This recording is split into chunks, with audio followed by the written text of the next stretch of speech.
Hello viewers. Welcome and stay tuned at Himadriprasadroy for the most important news spotlight happening in this world. And at the end of the news, special searchlight did you know? For the students of the world. In the beginning, the news spotlight is from Gaza Hospital. Israeli tanks at gates of main Gaza Hospital, with patients trapped in a circle of death. A Gaza Health Ministry spokesperson said 32 patients had died in the past 3 days, including 3 newborn babies, linked to a lack of fuel. Israel says Al-Shifa Hospital, in Gaza City, is on top of tunnels housing a headquarters for Hamas fighters, which Hamas denies.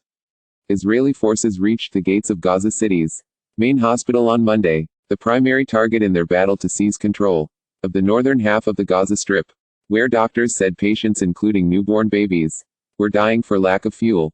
Gaza Health Ministry spokesperson Ashraf Al-Qidra, who was inside Al-Shifa Hospital, said 32 patients had died in the past 3 days, including 3 newborn babies, as a result of the siege of the hospital and the cut-off of its power. At least 650 patients were still inside, desperate to be evacuated to another medical facility by the Red Cross or some other neutral agency. Israel says the hospital sits on top of tunnels, housing a headquarters for Hamas fighters, who are to blame for its plight for using patients as shields, which Hamas denies. The next news is from the UN. UN observes minutes silence for 101 Gaza staff killed in Israel's bombardment. Some staff members died queuing for bread, while others perished with their families in their homes. Many employees are Palestinian refugees.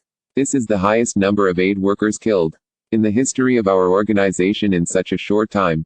United Nations workers observed a minute's silence on Monday to honor the more than 100 employees killed in Gaza since the Israel-Gaza war began last month as UN flags flew at half-mast.